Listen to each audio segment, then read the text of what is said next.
جہاں تک لڑکی کا تعلق ہے، ابھی بات نہیں ختم ہوئی، کوئی جلدی نہ کریں، جہاں تک لڑکی کا تعلق ہے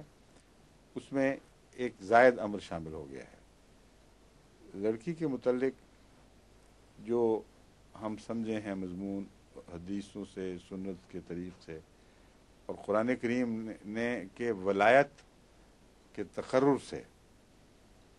یعنی اصل تو بنیاد قرآن کریم کی ولایت کا اصول ہے، لڑکے کے لیے ولایت کا اصول بیان نہیں فرمایا گیا، لڑکی کے لیے ولایت کا اصول بیان فرمایا گیا ہے، جس کا مطلب یہ ہے کہ لڑکی سے اگر شادی کرنی ہو تو اس کے ولی کی اجازت بھی لازم ہے، کسی لڑکی کو ورغلانے کا حق نہیں ہے، یہ اس کی حفاظت ہے۔ ورنہ معصوم بچیاں جو جیسا کہ اسلامی ماحول ہے گھر میں پردے میں پلتی ہیں، جو باہر بھی کی بچیاں وہ بھی ان کا بھی یہی حال ہے، بہت جلدی دھوکے میں آ جاتی ہیں۔ اور ایک سوٹر یعنی جو ان سے خواہش کا اظہار کرتا ہے، پیغام دینے والا، وہ آج کل انگلستان مغرب وغیرہ کے ماحول میں تو بہت ہی زیادہ کثرت کے ساتھ دھوکہ دیتا رہتا ہے، ان کو ایک دفعہ نہیں بارہا لڑکیوں کو دھوکہ دیتا ہے، اور اس کے نتیجے میں جب شادی طے ہو جائے تو پھر اس کے پر پرزے نکلتے ہیں۔ تو اس لیے لڑکی کی حفاظت کی خاطر، چونکہ وہ اس معاملے میں نسبتاً زیادہ دھوکہ کھانے کا میلان رکھتی ہے، اس میں ایک معصومیت پائی جاتی ہے جو لڑکوں کے مقابل پر نمایاں طور پر زیادہ ہے۔ بس اس کے پیش نظر خدا تعالیٰ نے یہ حکم جاری فرمایا ہے کہ ولی کی اجازت کے بغیر تمہیں شادی کرنے کی اجازت نہیں۔ اس کا مطلب یہ ہے کہ اگر کوئی کسی لڑکی کو پیغام دیتا ہے تو یہ نہیں کہہ سکتا کہ اس کا حق ہے اور چلو چلیں اور باہر جا کے اعلان نکاح کر لیں، یہ خدا کی نافرمانی ہوگی۔ اب صورتحال یہ ہے کہ لڑکی چاہتی ہے تو ولی کی شرط ہے نا،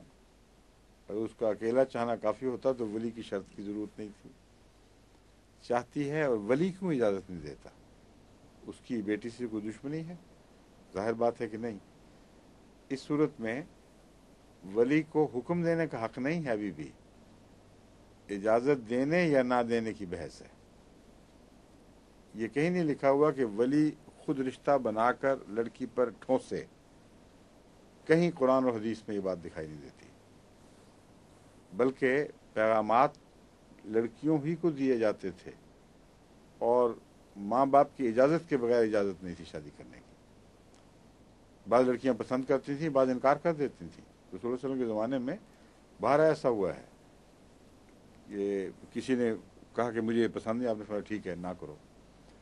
تو اس لیے لڑکی کا انتخاب کا حق اس کا ہی ہے، اس کے انتخاب کے حق میں جو ٹھوکر کا احتمال ہے، جو غلطی کا احتمال ہے، اس کو سنبھالنے کے لیے ایک ولی کا سہارا دیا گیا ہے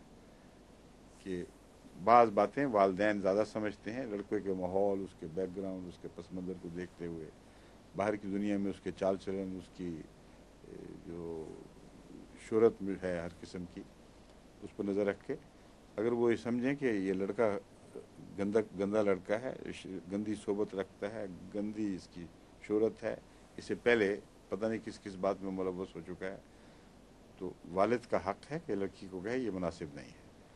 اور اگر لڑکی اصرار کرے تو والد کا حق ہے کہ اسے روک دے کہ میں اس میں تمہیں اس کی اجازت نہیں دوں گا، اور کوئی انتخاب ہے تو ٹھیک ہے مگر اس کی اجازت نہیں۔ ایسی صورت میں یہ بھی تو احتمال ہے یا امکان ہے کہ باپ غلط ہو اور بیٹی درست ہو، کیونکہ مختلف قسم کے انسان ہیں۔ بعض مرد بڑے ضدی ہوتے ہیں، وہ اپنی انا کا مسئلہ بنا لیتے ہیں اور کہتے ہیں نہیں بس میں نے یہاں نہیں کرنے دینی۔ ایسی صورت میں پھر کیا حل ہے؟ تو اسلام اس میں یہ حل تجویز فرماتا ہے کہ ایسی لڑکی کو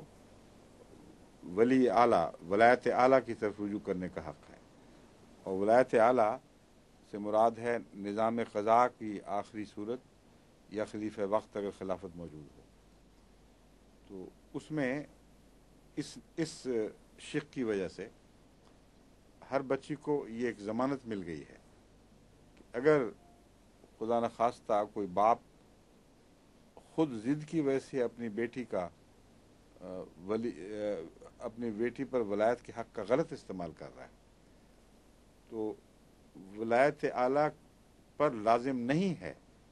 کہ اس والد سے ضرور پوچھے کہ تمہیں میرا فیصلہ منظور ہے کہ نہیں. ولایت اعلیٰ کا حق ہے کہ اگر اسے اطمینان ہو کہ لڑکی درست ہے اور باپ غلط ہے تو لڑکی کو اجازت دے دے, اور اس کے اطمینان کی جو کئی صورتیں ہو سکتی ہیں اس کے بعد وہ خدا کے حضور حاضر جواب دہ ہے. اگر ظاہری ولی کو یہ شکوہ ہو کہ اس نے پوری تحقیق نہیں کی تو یہ وہ جانے اور اس کا مالک جانے, اللہ جانے. اللہ نے اس کو ولایت اعلیٰ عطا فرمائی ہے, اس لیے اس کا فیصلہ بہرحال فائق ہو جائے گا. بس ایسی صورت میں وہ اعتراض کے حق کو اٹھا سکتا ہے, اور ایسے کئی معاملات خلافت ثالثہ میں تو میرے علم میں آئے ہیں. حضرت خلیفۃ المسیح ثانی کے زمانے کا مجھے علم نہیں کہ میری یعنی ہوش میں کوئی ایسی بات یاد نہیں ہے, مگر خلافت ثالثہ کے زمانے میں تو مجھے اچھی طرح یاد ہے. مجھ سے بھی خود بھی ذکر فرمایا حضرت خلیفۃ المسیح ثالث نے کہ اس طرح یہ واقعہ گزرا اور پھر میں نے یہ کیا. اور میرے ساتھ بھی کئی مرتبہ ہو چکا ہے. بچی نے شکایت کی کہ میرا والد ضد کر رہا ہے اور میں سمجھتی ہوں رشتہ اچھا ہے, نیک بھی ہے, کوئی وجہ نہیں کہ اس کو نہ کیا جائے. جب تحقیق کروائی گئی تو اللہ تعالیٰ کے فضل سے جو ایک دوسرے پر یعنی غلط فہمیوں کے نتیجے میں اعتراض تھے وہ دور ہو گئے اور دونوں کا اطمینان کا خط ملا. بعض دفعہ بچی کی بات درست نکلی, بعض دفعہ باپ کی بات درست نکلی. جب بچی کو سمجھایا گیا تو اس نے فوراً تسلیم کر لیا. تو یہ ولایت اعلیٰ کے فوائد ہیں, اور اللہ تعالیٰ کے فضل سے اس سے جو دور کے خطرات ہیں وہ بھی بند ہو جاتے ہیں, اور بہت ہی پیارا اور قابل طمانینت بخش معاشرہ وجود میں آتا ہے. آگے